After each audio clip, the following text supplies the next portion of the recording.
Assalamualaikum warahmatullahi wabarakatuh. Perkenalkan, nama saya Nabila Kondita Najiah dari kelas 2/10 akan membahas mengenai rasisme terhadap kulit hitam.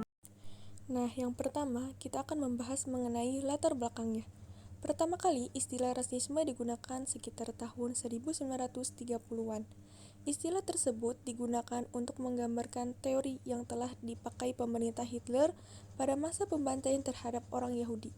Rasisme juga terjadi di Amerika Serikat saat adanya Undang-Undang Jim Crow yang mengatur tentang pemisahan ras yang wajib dilakukan. Pada penerapannya ikut merambah sampai kepada sosialitas kehidupan bermasyarakat di dunia, khususnya pada zaman modern di mana semua bentuk kritik bisa disampaikan melalui media elektronik maupun media perfilman.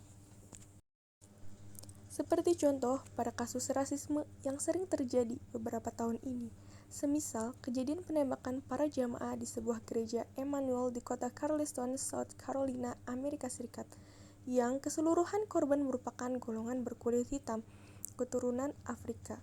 Pelaku penembakan 6 perempuan dan 3 laki-laki itu merupakan seorang pria berkulit putih bernama Dylan Roof.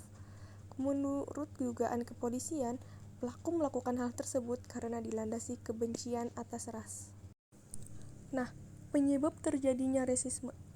Apa sih penyebabnya dari rasisme itu? Karena adanya pemberian legitimasi bahwa suatu ras minoritas secara genetik dan budaya lebih inferior dari ras yang dominan. Adanya ajaran atau doktrin di dalam keluarga dan bahkan kelompok masyarakat tertentu. Paham masyarakat yang sejak dulu berstereotip dan berprasangka buruk mengenai suatu ras atau golongan tertentu yang masih terbawa hingga saat ini. Hilangnya rasa toleransi dan saling menghargai antar sesama, dan adanya kebijakan atau aturan yang hanya menguntungkan sekelompok tertentu saja. Kaitannya rasisme dengan politik apartheid. Sebelumnya, apartheid adalah ideologi yang didukung oleh pemerintah Partai Nasional atau disingkat dengan ANC dan diperkenalkan di Afrika Selatan pada tahun 1948. Apartheid menyerukan pemisahan kelompok ras yang berbeda di Afrika Selatan. Apartheid menjadikan segregasi sebagai bagian dari hukum.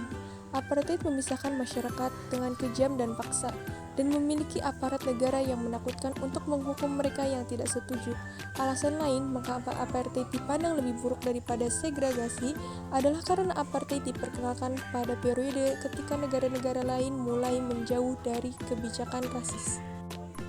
Nah, ini ada tokoh apartheid. Politik apartheid diterapkan secara resmi oleh Perdana Menteri Afrika Selatan, yaitu Daniel Francois Malan. Nah, tokoh yang merancang politik apartheid itu adalah Hendrik Verwoerd. Sejarah mengenai politik apartheid. Latar belakang dan kebijakan apartheid diterjemahkan dari bahasa Afrika yang berarti keterpisahan. Undang-Undang Pendaftaran Kependudukan 1950, undang-undang ini menuntut agar orang-orang didaftarkan menurut kelompok rasnya.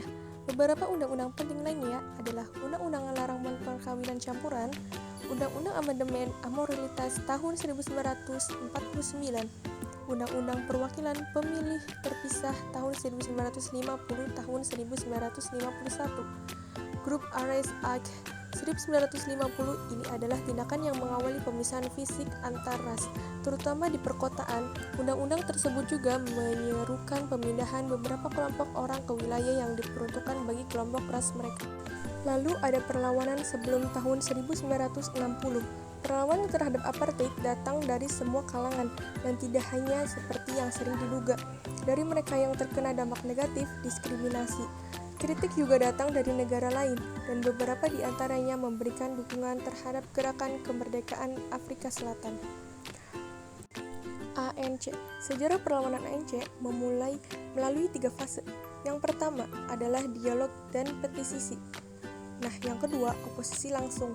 Dan yang terakhir adalah periode perjuangan bersenjata di pengangsingan. ANC memperkenalkan program aksi mereka pada tahun 1949, mendukung aksi mogok, protes, dan bentuk perlawanan tanpa kekerasan lainnya. Nelson Mandela, Oliver Tambo, dan Walter Sisulu mulai memainkan peran penting dalam ANC pada periode ini. Orang kulit kulit hitam naik ke bus putih, menggunakan toilet putih, memasuki area putih, dan menolak menggunakan tiket masuk. Meskipun 8.000 orang berakhir di penjara, ANC tidak menimbulkan ancaman terhadap rezim apartheid.